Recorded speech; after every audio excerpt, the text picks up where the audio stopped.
Pensa aí, Sapien. Você já construiu um argumento impecável para uma decisão que lá no fundo você sabia que era errada? Um argumento bom de verdade, daqueles que você usaria para convencer outra pessoa e até convenceria. Só que a pessoa que precisava ser convencida era você mesmo. E mesmo com o argumento todo redondo na mão, alguma coisa não desceu. Se já te aconteceu isso, você já viveu o que eu vou te mostrar aqui, numa escala bem menor, mas a estrutura é essencialmente a mesma. Imagine um homem atravessando a porta de uma delegacia. Ele está livre, o outro sujeito confessou o crime que ele cometeu. O investigador não tem nada contra ele, em termos legais, e ele acabou ganhando. E é bem aí, com o caminho aberto na frente, que ele não consegue dar o próximo passo. Esse homem é o Raskolnikov. O livro é Crime e Castigo, do Dostoiévski, de 1866. E eu vou ser bem honesto com você desde já. Eu tenho uma tese forte sobre esse livro, a de que a consciência sempre cobra. Mas o próprio Dostoiévski, lá no fim, quase me desmente, e eu não vou esconder isso de você. Eu vou te mostrar exatamente onde a minha tese está furada. Eu quero te convencer de uma coisa, que a sua inteligência é a última coisa que vai te proteger da sua consciência. E que isso, por mais estranho que soe agora, joga a seu favor. Segura essa pergunta aqui que ela só vai fechar lá no final. Por que é uma boa notícia ter dentro de você uma parte que nenhuma desculpa sua convence? Vamos por partes. Deixa eu adivinhar o que você acha que é Crime e Castigo. Um clássico russo, pesado, aquele tijolo que todo mundo diz que já leu e quase ninguém terminou. A história de um cara pobre que mata uma velha e a sua irmã com um machado, sente um remorso gigantesco e no fim se arrepende de encontrar Deus, culpa e redenção, pecado e perdão, russo demais, até inclusive o amor. Essa leitura existe, está em qualquer resumo da internet, no entanto ela é um pouco morna. E pior do que morna, ela perde justamente a coisa que faz desse livro um dos experimentos mais rigorosos já escrito sobre a cabeça humana. A ideia que segura esse livro em pé não é estritamente religiosa, embora claramente esta seja uma inspiração sempre presente nos livros do autor. E eu não estou inventando isso para parecer profundo. O próprio Dostoiévski falou que estava fazendo com todas as letras antes de escrever o livro. Para todos os efeitos, eu vou falar Dostoiévski, mas que a minha professora de russo, Alina, não me escute, pois a pronúncia mais correta seria Dostoiévski. Em setembro de 1865, ele escreveu para o editor dele, um sujeito chamado Katkov, pedindo um adiantamento, porque ele vivia quebrado com relação à grana, mas isso daí é uma outra história. E nessa carta, ele descreve o projeto. E a palavra que ele usa é relato psicológico de um crime. Repara nessa palavra, psicológico. Não é um relato moral nem espiritual, é um relato psicológico. O Dostoiévski diz que o criminoso, no fim, é compelido a se entregar. Ele se entrega porque sente, são palavras dele, uma necessidade moral de punição. Lê de novo comigo. Necessidade moral de punição. O castigo, ele não vem de fora. Não é o juiz que impõe, nem a cadeia, nem a sociedade cobrando. O castigo é exigido lá de dentro do cara. Ele precisa ser punido. E essa necessidade nasce dentro dele contra a vontade dele, contra a razão dele. E essa é uma descoberta muito relevante do livro. Ela é psicológica muito antes de ser religiosa. O Raskolnikov ele não é pego. Pensa num romance policial comum. O criminoso escorrega, deixa uma pista, cai numa armadilha e alguém acaba o entregando. A tensão é sempre a mesma. Será que pegam ele? Aqui não funciona desse jeito. Aqui você sabe quem matou desde a primeira página. Não tem mistério da autoria. E tem mais, o Raskolnikov, para todos os efeitos da lei, acaba escapando. Outro homem confessa o crime, o investigador não tem nada concreto, a saída está ali aberta para ele. E é nesse ponto, quando a razão dele dizia acabou, você venceu, você está salvo, que alguma coisa dentro dele se recusa a seguir em frente. Ele se entrega porque a liberdade sem paz por dentro ficou pior do que a prisão. E tem um personagem nesse livro que sacou isso muito melhor do que ninguém, Porfiri Petrovich, o juiz de instrução, o investigador do caso, e na minha opinião, uma das invenções mais geniais de toda a literatura. Porque o Porfiri sabe, quase desde o começo, ele sabe que o Raskolnikov é o assassino. E ele diz na cara que não tem provas e que não precisa delas. Eu preciso reforçar aqui o brilhantismo dos diálogos desse livro. Em vários momentos eu senti como se eu tivesse em um estado febril, sendo arrastado pela tensão da história e pela mente dos personagens. A revelação do Porfiri ao Raskolnikov é um daqueles momentos raros da literatura que nos deixam bastante aturdidos. Isso me obrigou a fechar o livro por alguns instantes para processar o que tinha acabado de acontecer. Pense como isso é esquisito. Um investigador que já sabe quem é o culpado e não corre atrás da evidência. Por quê? Porque a jogada do Porfiri é psicológica. Ele não quer prender o Raskolnikov, ele quer que o Raskolnikov se entregue sozinho. Porque ele entendeu uma coisa que o resto da delegacia não entendeu. Prender até resolveria o caso, mas não resolveria o homem. Só a confissão que vem de dentro resolve o que de fato está em jogo ali. A frase dele, em essência, é algo como: não fuja de mim, você não vai conseguir viver com isso. O Porfírio é quase uma consciência ambulante, parada na frente do Raskolnikov, apontando para ele todos os movimentos da própria cabeça dele, como se fosse um espelho que estivesse falando. E é por causa dele que dá para ver a sacada do Dostoiévski com o gênero policial. Ele pegou a pergunta quem matou, que a gente já responde na primeira página, e trocou, nas primeiras 100 páginas, na verdade, e trocou por outra muito pior de se engolir. Será que um ser humano aguenta sustentar por dentro um crime que a razão dele aprovou, mas que o resto dele rejeita? Então aqui vai a primeira coisa para você levar para casa. Lembra da última vez que você venceu uma discussão dentro da sua própria cabeça? Aquela em que você se convenceu que estava tudo certo? Você ganhou o argumento. Agora uma pergunta aqui muito séria para você. Você dormiu bem depois dessa decisão? Ganhar um argumento e ter paz são duas coisas que nem sempre andam juntas. E o crime e castigo vive inteirinho no buraco que existe entre uma e outra. E é aqui que começa o que me incomoda nesse livro. Se não foi a culpa que derrubou o Raskolnikov, porque culpa pressupõe que ele se acha errado. E ele defende até o fim que ele estava certo. E se a razão estava do lado dele o tempo todo, então o que foi que quebrou dentro desse homem? Para responder, eu preciso te explicar a teoria meio insana que ele inventou. Antes de matar ninguém, o Raskolnikov escreveu um artigo acadêmico. O título era Sobre o crime. A tese do artigo é mais ou menos essa. A humanidade se divide em dois grupos. De um lado, os homens ordinários, a maioria de nós que existem para obedecer, seguir a regra, manter o mundo girando, e de outro lado, os extraordinários, que carregam dentro de si uma ideia nova, uma palavra que acaba movendo a história. E por carregarem isso, eles teriam o direito de passar por cima da lei moral comum, inclusive matar se a ideia pedir. Os exemplos que ele dá são de Newton, Maomé e principalmente Napoleão. O raciocínio é bastante simples e perverso. O Napoleão mandou milhares de homens para a morte e a história chama ele de gênio. Logo, existiria um andar de cima da humanidade para quem as regras dos outros simplesmente não valem. E é aí que o Raskolnikov faz a pergunta que vai detonar a vida dele. Ele se olha no espelho e pensa: e eu? Sou Napoleão ou sou Piolho? O assassinato é só um teste, um experimento de laboratório, e a cobaia é ele mesmo. Na cabeça dele, o assassinato da velha e da sua irmã Lisaveta é sobre dinheiro. Não é nem sobre justiça social, por mais que ele tente se vender essa versão. Ele quer descobrir na prática de que lado da linha ele está. Se conseguir matar e tocar a vida sem que nada se rompa por dentro, ele é um dos extraordinários, é Napoleão. Se desmoronar, é Piolho como todo mundo. E aí você pode ver o tamanho da arrogância. Ele transformou um crime hediondo numa avaliação de si mesmo. E aqui entra uma leitura interessante sobre o livro que vem do Joseph Frank, o maior biógrafo do Dostoiévski. O cara escreveu uns 5 volumes sobre ele. Frank mostra o seguinte: o Raskolnikov conta para si mesmo que mata por motivos nobres. Eliminar um piolho social, uma velha exploradora. Liberar o dinheiro dela para as coisas boas, salvar a irmã, ajudar a mãe. Por fora a teoria toda humanitária. Mas o motor era outro. O Frank diz, sem rodeios, que Raskolnikov não matou por um motivo altruísta nenhum. Ele matou por uma necessidade puramente egoísta de testar a própria força. E quando essa verdade vem à tona, quando ele percebe que não matou por amor à humanidade, sim por vaidade pura, para bater no peito e dizer eu sou o Napoleão, é aí que a consciência o despedaça. Porque ele descobre duas coisas de uma vez: que o crime não tinha justificativa e que ele não era o homem que a própria teoria exigia que ele fosse. Agora eu vou tirar isso da Rússia de 1866 e botar em cima da sua mesa de trabalho. Porque essa estrutura, a fachada nobre por cima de um motor egoísta, não morreu com Raskolnikov. Ela está por todo lado. É o executivo que demite 1000 pessoas e batiza isso de eficiência e necessidade de negócio, quando o que está em jogo, na verdade, é o bônus dele no final do ano. É o profissional brilhante que passa a perna num sócio e chama de pragmatismo, de o jogo é assim. E é também o intelectual que usa a própria sofisticação como escudo, que constrói uma teoria tão elegante que ela o protege do incômodo de uma intuição moral simples e óbvia. Sempre que alguém chama a inteligência para calar o que já sabe, que é verdade, está repetindo a estrutura do Raskolnikov. E ignorar isso cobra um preço. Você fica craque em se enganar. Quanto mais articulado você é, melhor você monta a justificativa. E a justificativa perfeita talvez seja a cela mais confortável que existe. Agora eu preciso jogar um pouco limpo com você, porque era até fácil parar aqui e bater o martelo. A consciência sempre vence, fim do vídeo e dá o like.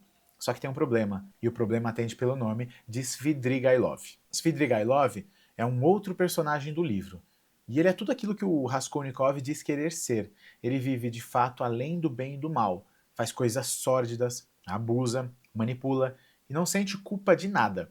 Sem o peso da consciência em cima, ele é a teoria napoleônica funcionando de verdade. E tem o Ludin também, que é um utilitarista vulgar que prospera a vida toda sem uma única pontada de remorso. Então eu te pergunto, e pergunto de verdade porque eu mesmo não tenho a resposta na ponta da língua.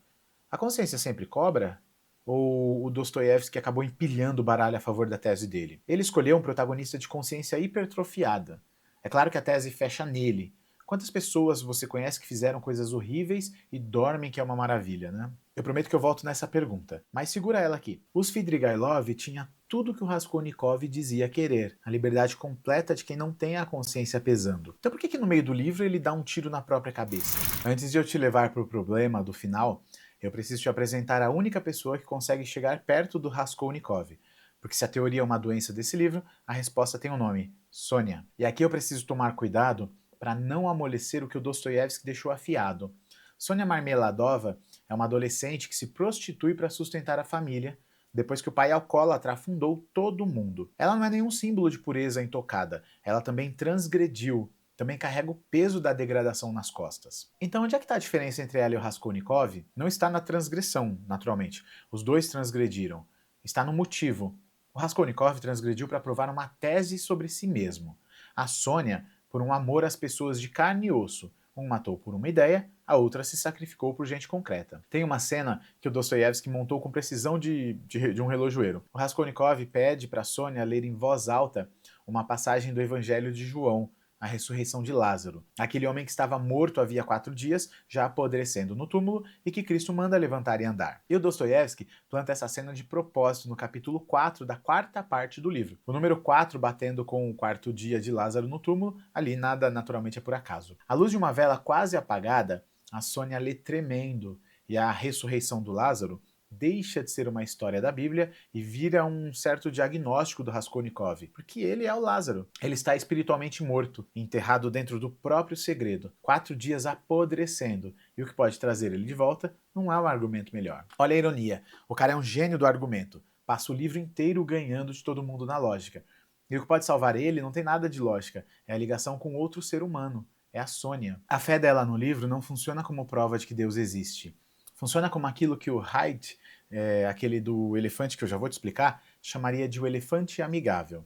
A presença afetiva que faz a intuição se mexer quando nenhuma razão consegue mexer. Por isso, quando Raskolnikov pergunta o que Deus faz por ela e ela responde ele faz tudo, o cínico acaba ficando sem chão. O homem da teoria não consegue rir na cara de uma mulher destruída que ainda acredita. O final de Crime e Castigo é um problema sério, e os críticos brigam por causa dele há mais de 100 anos. No epílogo, o Raskolnikov, já preso na Sibéria, tem uma conversão, encontra fé, encontra o amor e acaba se redimindo. E muita gente boa acha esse final meio postiço, colado por fora, traindo tudo que veio antes. E quem diz isso não é qualquer hater de internet. É o Gary Soule Morson, um dos maiores especialistas vivos em literatura russa. O Morson aponta que no epílogo o romance larga completamente o tom realista que sustentou o livro todo. Ele entra num tempo quase que bíblico, mítico. O Raskolnikov acha a fé contemplando uns nômades numa passagem eterna. E, segundo as palavras do Morson, não tem nenhum processo psicológico detalhado explicando essa conversão.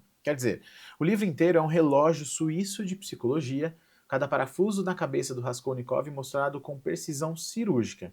E aí, no fim, a redenção simplesmente aparece sem a mesma costura, meio que do nada. E aí tem uma virada na minha cabeça sobre isso, porque essa fragilidade, em vez de derrubar a tese do livro, confirma ela pelo avesso. O Dostoiévski conseguiu fazer a tortura da consciência ser absolutamente convincente. Você sente a febre do Raskolnikov, os desmaios, o pavor, a paranoia, e é de uma realidade física que não dá para escapar. E o mesmo gênio que fez isso não deu conta de fazer a redenção convencer do mesmo jeito. Por quê? Porque a culpa dá para arrancar por uma dedução. Ela tem uma lógica, ela tem um mecanismo, é quase matemática. Só que a graça, a redenção, o perdão, a paz, isso não se deduz. Ela vem ou não vem. E quando vem, ela até vem meio sem jeito. O livro é muito mais forte, diagnosticando a doença, do que receitando a cura. A consciência fere com uma precisão de uma régua. A graça, quando aparece, chega meio que tropeçando nos próprios pés. E tem o pensador que dá um nome técnico para isso, Mikhail Bakhtin. O Bakhtin diz que o Dostoiévski inventou um tipo de romance que ele chama de polifônico. Numa tradução tosca, um romance onde as vozes dos personagens não se curvam a uma verdade única do autor. O autor não fica lá em cima sabendo tudo e julgando todo mundo. Ele desce, ele entra na arena junto. E o conceito mais importante que ele usa é esse: a consciência humana é inacabável. Não dá para fechar ela por fora. Não dá para colar um rótulo final nela. Nem a morte acaba fechando isso. É por isso que o Raskolnikov não é um bonequinho ilustrado de uma lição moral com uma plaquinha escrito "Olha o que acontece com quem é niilista". Ele é uma consciência discutindo a própria existência em tempo real e que nunca é simplesmente vencida por uma voz superior que chega e encerra o assunto. E aqui me bate um arrepio. Se nem o autor, o cara que criou o personagem e que controlava cada palavra dele, conseguiu fechar a consciência com um laço bonito no fim, o que isso diz sobre a sua consciência? A essa altura, é natural você pensar assim. O erro do Raskolnikov foi um erro de lógica. A teoria tinha um furo em qualquer lugar, bastava que fosse encontrada. Um filósofo mais esperto chegaria, apontaria a falha no raciocínio e pronto, a teoria foi refutada, o crime foi evitado. Só que gerações de leitores espertos leram esse livro caçando o furo lógico, e todas saíram com o mesmo incômodo. É muito difícil achar onde exatamente a teoria napoleônica erra. O motivo de ser difícil é que não tem um furo lógico. No papel, a teoria do Raskolnikov é quase irrefutável. E aí mora a genialidade cruel do Dostoiévski. Ele não te entrega um vilão burro com um argumento fácil de quebrar. Ele te entrega um argumento que funciona no papel. E aí a gente percebe que o erro não está centralizado nessa lógica. Está no que a lógica deu como certo lá no começo, que a gente é uma criatura governada pela lógica. Porque a refutação da teoria não chega por um contra-argumento melhor. Ela não vem da cabeça. Vem do corpo do Raskolnikov, da febre que derruba ele na cama, dos desmaios, da incapacidade física de carregar o que a mente dele aprovou e assinou embaixo. O romance ganha do tratado de filosofia porque ele encena o que um tratado só consegue afirmar, que existe na arquitetura da mente humana alguma coisa que a própria mente não consegue racionalizar de fora dela, porque a ciência levou 150 anos para confirmar o que esse livro já sabia. Em 2012, o psicólogo Jonathan Haidt lançou um livro chamado A Mente Moralista, e ele usa uma imagem que parece desenhada sob medida por Raskolnikov. O Haidt diz que a mente é um cavaleiro montado num elefante. O elefante é a intuição, gigante, movido por emoção. É ele quem escolhe para onde vai. O cavaleiro lá em cima é a razão, e ele acha que está no comando. Só que na prática, o cavaleiro é o assessor de imprensa do elefante. O trabalho dele é inventar uma justificativa para a decisão que o elefante já tomou. E o Raskolnikov é o cavaleiro berrando: tá tudo certo, eu provei, eu calculei, a gente é livre. E o elefante lá embaixo não dá nenhum passo. O Dostoiévski encenou em 1866 a tese central da psicologia moral do século XXI. A razão não é a fonte da moralidade, ela é serva. E quando a serva quer mandar na casa, quando você usa a inteligência para dar ordem na consciência em vez de escutar ela, o que sai não é liberdade, é um monstro. Beleza, Rafael, tá tudo muito lindo, mas e eu com isso na segunda-feira de manhã? Tem tudo a ver, porque a estrutura do Raskolnikov não precisa de um machado para aparecer. Ela surge em miniatura toda vez que você usa a razão contra você mesmo. Então eu vou deixar aqui um teste de 4 passos para você reconhecer isso antes de qualquer estrago. Passo 1. Checar sempre com quem você está falando. Quando a justificativa para uma decisão difícil chega rápida demais, limpa demais, elegante demais, você precisa desconfiar. A justificativa, quando é boa demais, costuma ser o cavaleiro escrevendo o comunicado da imprensa para o elefante. A pergunta de aplicação é essa: eu cheguei nessa conclusão ou encomendei essa conclusão? Não é a mesma coisa. Uma você descobre, a outra você fabrica e depois finge que descobriu. Passo 2. Procure a fachada humanitária. Toda racionalização perigosa se veste de nobre, eficiência, pragmatismo, bem maior, é o melhor para todo mundo. Fale em voz alta o motivo real que está embaixo do nobre. Se o motivo real te dá vergonha de dizer, você acabou de encontrar o motor. O Raskolnikov falava piolho social. O motor, na verdade, era: eu preciso saber se eu sou o Napoleão. Passo número 3. Escute o corpo, não só a mente. O Raskolnikov tinha um argumento e tinha a febre ao mesmo tempo. Ele acreditou no argumento e ignorou a febre, e isso foi o erro fatal. O desconforto físico, nesse caso, era uma informação bem relevante. Quando o sono não vem, o aperto no peito antes de mandar aquela mensagem, o nó no estômago na hora de assinar, Antes de decidir, repara se o seu corpo está travando. Tem uma hora que o corpo sabe antes da sua cabeça. E por fim, o passo 4, não confunda silêncio com paz. E eu vou fechar com a pergunta que eu deixei aberta lá atrás sobre o Svidrigailov. O Svidrigailov não sentia culpa. Ele conquistou a tal liberdade total de quem não tem consciência pesando. E descobriu que essa liberdade era o tédio, o vazio, uma coisa que o Dostoiévski compara a passar a eternidade trancado num cubículo de banho cheio de aranhas. Não foi a consciência que destruiu ele, foi a falta dela, e ele acabou se matando. Crime e castigo é um mecanismo pelo qual a gente vira a própria razão contra si mesmo. O Raskolnikov não foi pego pela polícia, foi pego por ele mesmo. Tinha um argumento perfeito, a saída livre, a teoria irrefutável, e o corpo dele acabou recusando. Foi uma necessidade que nasceu lá de dentro sem pedir licença para sua razão. E olha que eu defendi esse vídeo inteiro a ideia de que a consciência sempre cobra. Mas eu te mostrei o Svidrigailov, te mostrei o epílogo que nem o Dostoiévski conseguiu costurar direito. Eu prefiro entregar uma pergunta mais afiada do que a que você tinha quando apertou o play. Por que é uma boa notícia ter dentro de você uma parte que nenhuma desculpa sua convence? Porque quer dizer que existe em você uma parte que nenhuma justificativa alcança. Uma parte que se recusa a ser comprada pelo seu próprio talento de inventar desculpas. E no mundo que premia exatamente quem racionaliza melhor, quem monta a desculpa mais elegante, essa teimosia lá no fundo pode ser a última coisa que te mantém inteiro. A grande descoberta do Dostoiévski é essa: a consciência, ela não é uma fraqueza, nem uma superstição, nem sobra de uma educação religiosa que o esclarecimento vai dissolver com o tempo. Ela é a prova de que o ser humano não cabe inteiro dentro da própria teoria sobre si mesmo. O Raskolnikov quis ser maior do que a própria consciência. Descobriu que não existe tamanho de inteligência que caiba do lado de fora dela. O machado pode até ser uma metáfora, mas a consciência não. Eu sou o Rafael Máximo e aqui eu falo sobre inteligência natural. E se você gosta de leitura, aprendizado e produtividade, esse canal é para você. E me conta aqui embaixo, com sinceridade, qual foi o argumento perfeito que você já construiu para uma decisão que te custou caro por dentro. Eu leio os comentários e é esse tipo de conversa que é importante por aqui. E se você é um profissional com repertório, alguém que tem o que dizer, que já pensou muito, mas que trava na hora de transformar isso em vídeo, em palavra falada, em presença, eu criei o Gravaí Sapien, um processo para você gravar com o celular e IA sem perder a sua voz. A IA como ferramenta, não como fim, do roteiro edição, e isso com certeza abre portas, e assim como abriu para mim, que você nem imagina. Convites, eventos, palestra, o link está aqui na descrição do vídeo. Até o próximo raciocínio.